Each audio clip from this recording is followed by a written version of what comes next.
नमस्कार दोस्तों, मैं हूं लेखराज और आप देख रहे हो Lekhraj arc Ashok YouTube channel. दोस्तों, आज हम बात करेंगे आरक्षण के बारे में। लेकिन आरक्षण पर बात करने से पहले मैं आपको कुछ वीडियो क्लिप दिखाना चाहता हूं। आप इसे जरूर देखें।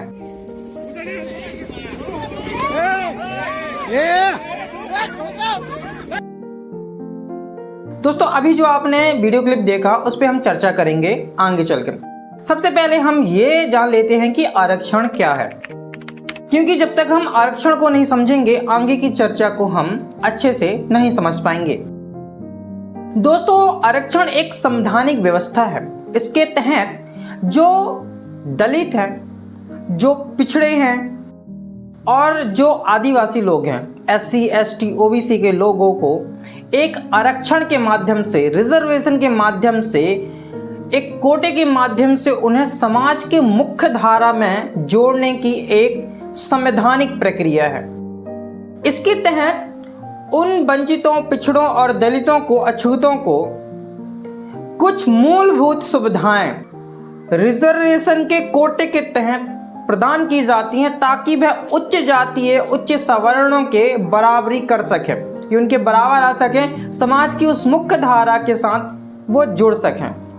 क्योंकि हजारों सालों से उनके साथ बहुत ही ज़्यादा भेदभाव किया गया और इसी भेदभाव को कम करने के लिए और समाज की मुख्य धारा में जोड़ने के लिए जो संवैधानिक व्यवस्था की गई है कोटे के माध्यम से, इसी को हम आरक्षण कहते हैं।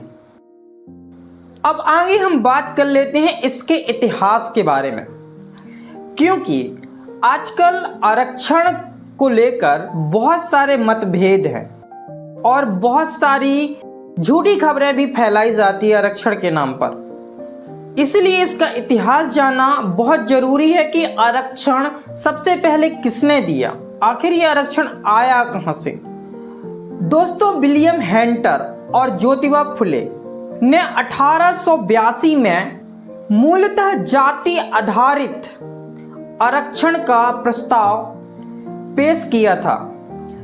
दोस्तों, साहू जी महाराज द्वारा पहली बार आरक्षण की व्यवस्था की गई थी अपने रियासत में, और उन्होंने पहली बार आरक्षण देना शुरू किया था अपने राज्य में। वो उन लोगों को जिनको जाति के आधार पर अछूत समझा जाता था, समाज की मुख्य धारा से अलग रखा जाता था। साहू जी महाराज के द्वारा ही स्कॉलर पाकर डॉक्टर भीमराव अंबेडकर ने भी अपनी पढ़ाई आगे बढ़ाए थे। आज जो आरक्षण प्रणाली अस्तित्व में है, सही मायनों में वह 1933 में लागू की गई ब्रिटिश प्रधानमंत्री रामसे मैकडॉनल्ड द्वारा कम्युनल अवार्ड में पेश किया गया था। इसी निर्णय के बाद मुसलमानों, सिखों और भारतीय ईसाई, दलित, एंग्लो इंडियन और आदिवासियों के लिए पृथक निर्वाचन की व्यवस्था की गई थी, यानी कि उन्हें रिजर्वेशन दिया गया था चुनाव में। लेकिन इस व्यवस्था से गांधी जी बहुत ज्यादा नाराज हो गए थे और आमरण अनशन करने लगे थे। जब गांधी जी की बहुत ज्यादा तबीयत खराब होने लगी, तब बाबा साहब भीमराव अंबेडकर गांधी जी से मिलने पहुंचे। दोनों के बीच एक लंबी चर्चा हुई। इसके बाद दोनों की आपसी सहमति के साथ एक समझौता हुआ। इस समझौते को हम पूना पैक्ट कहते हैं, जिसमें यह निर्णय लिया गया कि हिंदू निर्वाचन क्षेत्र होगा, जिसमें कुछ सीटों में आरक्षण दिया जाएगा, जैसे कि आज भी चलता है। स्वतंत्रता के बाद आरक्षण सिर्फ ST और SC के लोगों को ही दिया जाता था, लेकिन 1991 में मंडल आयोग की सिफारिश के बाद OBC यानी कि अन्य पिछड़ा वर्ग को भी आरक्षण दिया जाने लगा और यह आरक्षण उन्हें 27% दिया जाता है।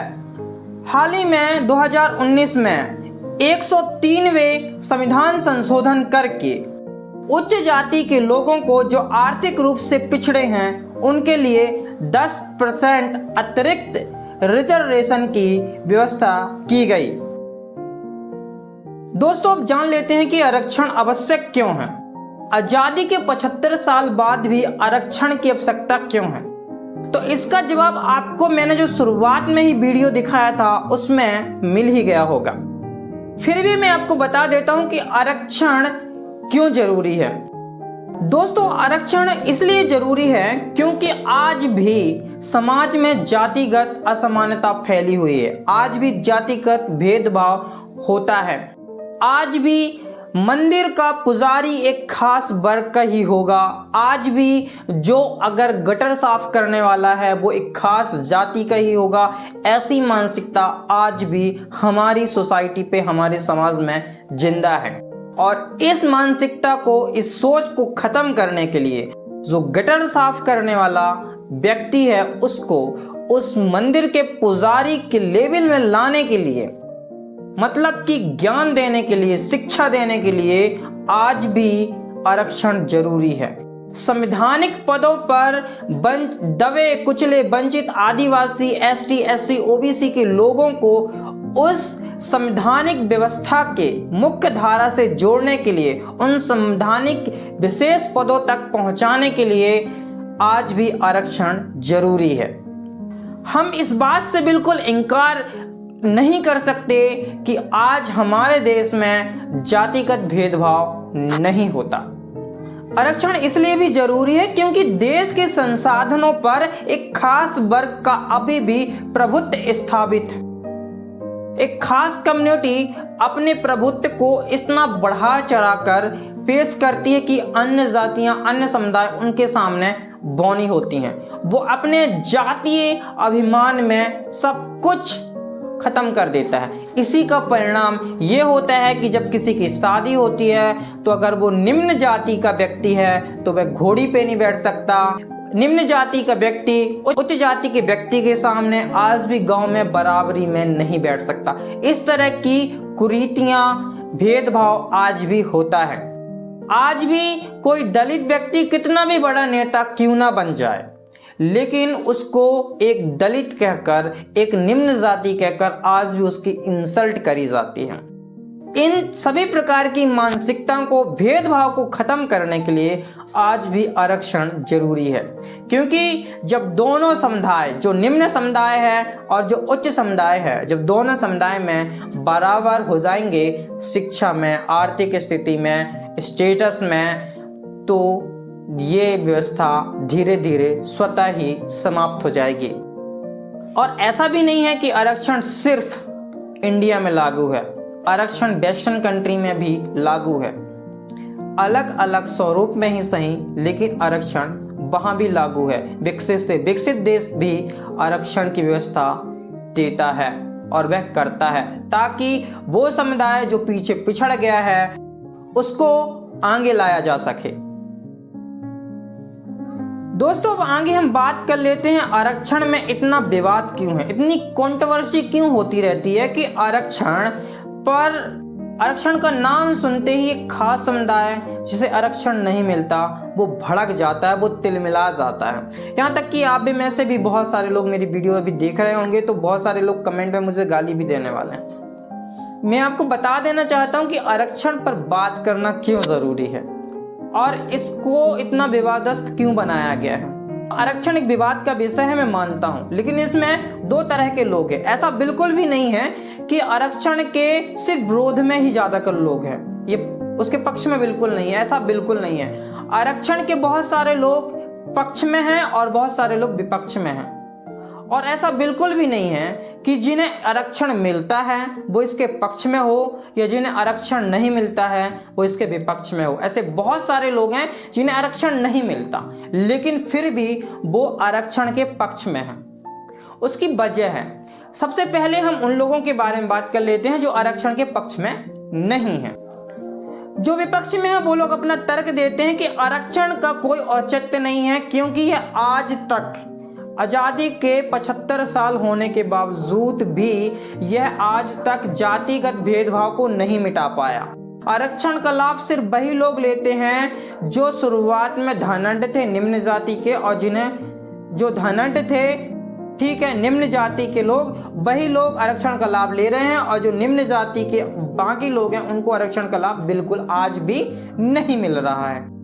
आरक्षण भेदभावपूर्ण है क्योंकि वह भेदभाव फैलाता है, जातिगत भेदभाव फैलाता है, लोगों के बीच वैमनस्यता पैदा करता है। इनका तर्क है कि आरक्षण सामाजिक यानी जाति आधार पर नहीं होना चाहिए बल्कि आर्थिक आधार पर होना चाहिए। वहीं पर जो इसके पक्ष में हैं वो लोग कहते हैं कि आरक्षण का होना अनिवार्य है। आरक्षण एक संवैधानिक बहुत अच्छी व्यवस्था है। इसके अंतर्गत जो पिछड़े, वंचित, आदिवासी, दबे कुचले लोग हैं उन्हें मुख्य धारा से जोड़ने में मदद होती है। ये मानते हैं कि आरक्षण उतना प्रभावी तौर पर अपना असर नहीं दिखा पाया, लेकिन यह हम बिल्कुल नहीं कह सकते कि आरक्षण ने कुछ भी नहीं किया। आरक्षण ने बहुत कुछ बदलाव किया है। आरक्षण ने बहुत सारी सुविधाएं प्रदान की हैं जिसकी मदद से जो लोग गांव में, कस्बों में रहते थे, जिन्हें निम्न जाति के समझा जाता था, जिनके साथ जाति आधार पर योग्य होने के बावजूद भी भेदभाव किया जाता था, उनको मुख्य धारा से जोड़ने में आरक्षण ने एक महत्वपूर्ण भूमिका निभाई है। और आरक्षण आर्थिक आधार पर इसलिए नहीं होना चाहिए क्योंकि जो हिंसा है, जो अत्याचार है, जो भेदभाव उच्च जाति के लोगों ने हजारों सालों से निम्न जाति के लोगों के साथ किया है, वह आर्थिक आधार पर नहीं अपितु सामाजिक और जाति आधार पर भेदभाव किया है। इसलिए आरक्षण जाति और सामाजिक आधार पर होना चाहिए। ये इसके पक्ष वालों का तर्क है।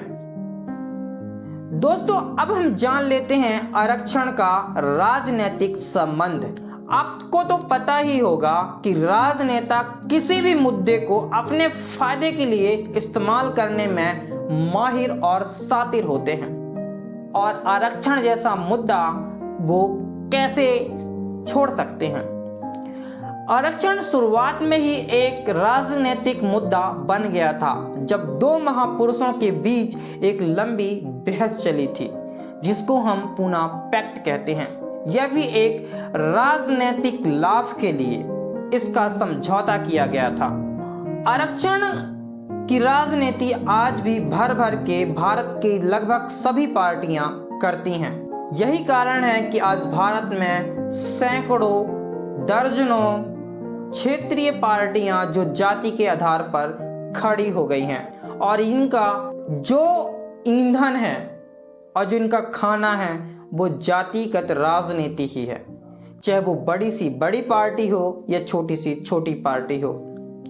सभी अपने समुदाय को आगे बढ़ाने के लिए, अपने समुदाय को आरक्षण दिलाने के लिए, ये यूं कहें कि आरक्षण के नाम पर अपना वोट बैंक साधने के लिए राजनीति करती हैं। आज 10% आरक्षण अतिरिक्त बढ़ाया गया आर्थिक कंडीशन पे, यह भी एक राजनीतिक फायदे के लिए उठाया गया ताकि वह उस जाति के लोग जिनको यह 10% आरक्षण दिया जाए वो आरक्षण के नाम पर एक खास पार्टी को वोट दें, जबकि यह गैर संवैधानिक था। संविधान में आर्थिक आधार पर आरक्षण देने की व्यवस्था का उल्लेख कहीं भी नहीं किया गया है। आरक्षण सिर्फ सामाजिक और जाति आधार पर ही दिया जा सकता है। दोस्तों, अब हम आगे जान लेते हैं आरक्षण और न्यायपालिका का क्या संबंध। ऐसा कभी हो सकता है कि आरक्षण जैसे एक गंभीर मुद्दे पर हमारी भारत की न्यायपालिका खामोश हो और वो कुछ ना बोलें? ऐसा असंभव है। दोस्तों, भारत की न्यायपालिका ने आरक्षण के संदर्भ में कई विशेष फैसले दिए हैं। मंडल आयोग ने जब अन्य पिछड़ा वर्ग यानी ओबीसी के लिए 27% का आरक्षण का सिफारिश की थी और इसके बाद सरकार ने इसे लागू किया था। इसी दौरान एक मामला सुप्रीम कोर्ट पहुंचा था। इंदिरा सहानी मामला कहते हैं इसमें। इस केस में सुप्रीम कोर्ट ने मंडल कमीशन के 27% की रिजर्वेशन को मंजूरी दिया था और इसको बरकरार रखा था, लेकिन वहीं पर आर्थिक आधार पर दिए जाने वाले 10% आरक्षण का सुप्रीम कोर्ट ने विरोध किया था, इसको असंवैधानिक बताया था। साथ ही सुप्रीम कोर्ट ने आरक्षण की जो सीमा है उसे 50% से अधिक ना करने की सलाह दिया था। आपको ये बताऊं कि ये 10% आरक्षण जब सरकार के द्वारा लागू किया गया था 2019 में, तब यह मामला भी सुप्रीम कोर्ट पहुंचा था। तब इसे असंवैधानिक किया गया था, लेकिन सरकार ने संविधान के अनुच्छेद 15 और 16 में संशोधन करने के बाद दोस्तों इस व्यवस्था के तहत जो उच्च जाति के लोग जिनकी आर्थिक स्थिति बहुत ही कमजोर है उनको 10% आरक्षण दिया गया। दोस्तों मेरा ऐसा मानना है कि आरक्षण का होना बहुत ही जरूरी है। मैं मानता हूं कि आरक्षण में बहुत सारी विसंगतियां हैं, लेकिन फिर भी आरक्षण का होना जरूरी है। इसमें कुछ संशोधन, कुछ सुधार किए जा सकते हैं, लेकिन आरक्षण को पूरी तरह से समाप्त करना यह अनैतिक होगा, क्योंकि आज भी जातिगत हिंसा में कमी नहीं आई है, आज भी भेदभाव होते हैं। कमेंट में आप मुझे जरूर बताएं कि आप इसके बारे में क्या विचार रखते हैं। तो मिलते हैं किसी और वीडियो में, तब तक के लिए नमस्कार। वीडियो को शेयर जरूर करें और लाइक जरूर करें।